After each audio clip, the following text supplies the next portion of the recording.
beaucoup. Très longue réponse, très, très complète. Une autre question des douanes égyptiennes, si je m'amuse. Please go ahead. شكرا للعرض المقدم بالنسبه من المغرب، وكان في الاستفسار عن الاجراءات المتبعه في حاله اشتباه حول التجاره الالكترونيه. التجاره الالكترونيه تتم ازاي الاجراءات بتاعتها؟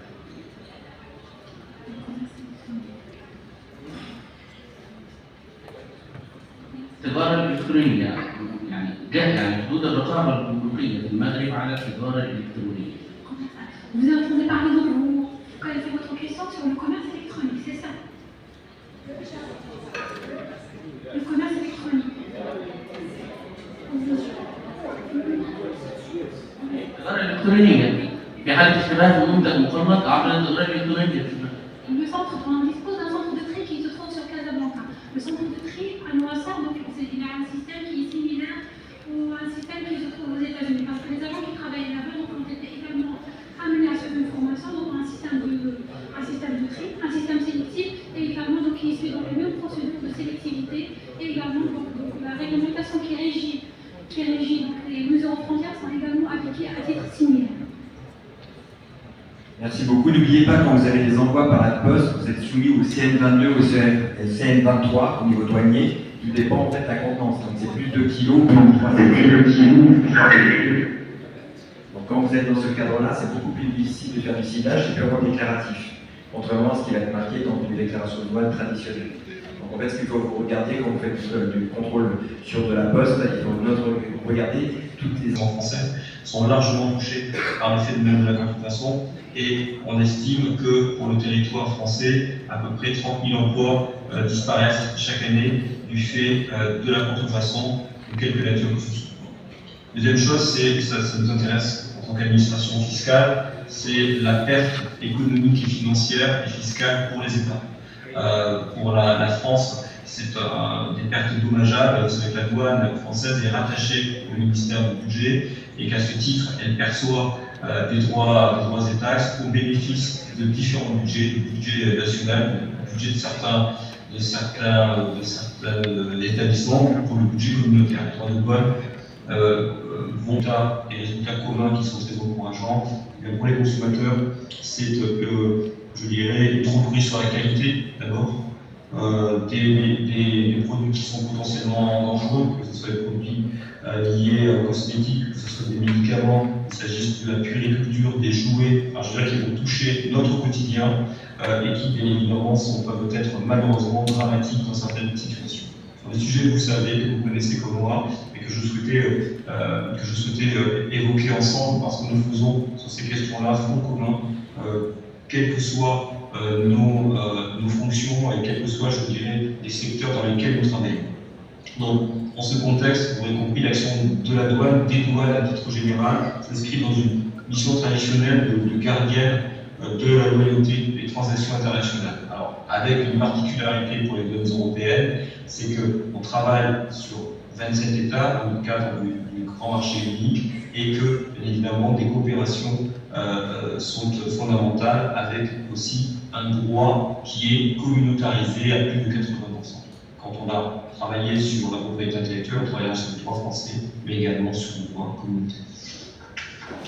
Quelques chiffres. Donc la douane française a saisi plus de 11 millions de contrefaçons en 2022. Alors c'est une hausse assez importante par rapport à 2021, plus 25% de hausse par rapport à 2021.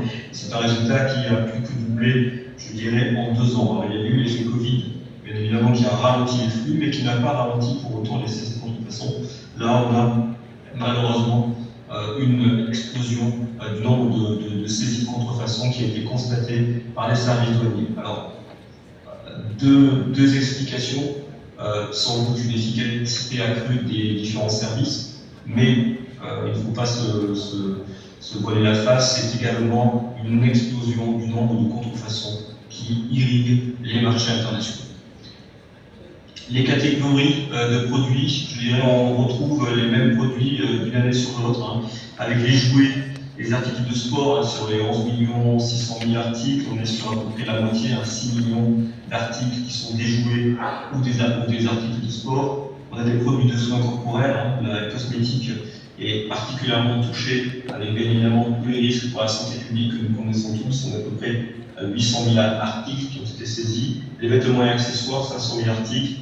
Les denrées alimentaires et les boissons, également près de 400 000 articles. Donc on a vraiment un panel, tous les produits se contrefont.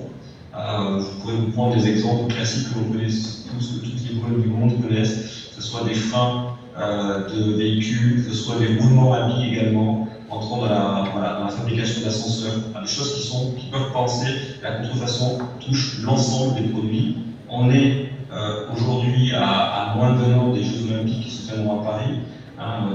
Ce n'est pas arrivé en France depuis, enfin en tout cas à Paris depuis une centaine d'années, à 100 ans. Évidemment, on aura une attention toute particulière sur les produits liés aux Jeux Olympiques.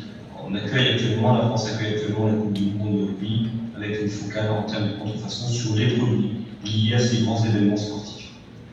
Donc, la contrefaçon, je vous le dis, n'épargne aucun secteur de l'économie. Les marchandises sont dangereuses pour la santé, pour la sécurité des consommateurs et notamment pour les jeunes consommateurs. Sur le rôle et les acteurs de la douane. Au niveau central, en termes d'organisation, 3 bureaux interviennent au niveau de l'état-major de la douane, au niveau de la direction générale des douanes.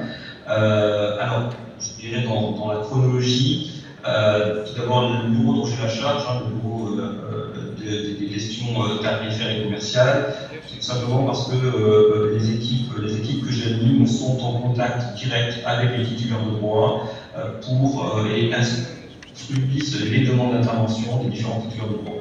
On a une idée, à peu près 1500 demandes d'intervention sont connues des équipes, dont 500 ont été déposées en France avec une augmentation assez importante des demandes d'intervention. Et puis ce sont tous les échanges que nous avons au quotidien avec les titulaires de droit, soit en amont du dépôt de la demande d'intervention, soit au moment de la constatation des services douaniers. Souvent, les titulaires de droit reviennent vers les équipes de la centrale pour demander des informations, pour enrichir les demandes d'intervention et pour également assurer parfois le lien avec l'autorité judiciaire. Ça, je dirais, c'est le premier bureau qui a plutôt un rôle de pédagogie, d'accompagnement des titulaires de droit, également de participation à l'élaboration de corpus juridiques, soit au niveau français, soit au niveau communautaire, et qui est également, bien évidemment, en relation directe, on reviendra, avec, je dirais, nos partenaires institutionnels que sont l'IMPI, l'UNIFAM également, des différentes interprétations avec lesquelles nous sommes en relation avec les autres services de l'État, qu'ils soient des services du ministère de l'économie ou du ministère de l'Intérieur.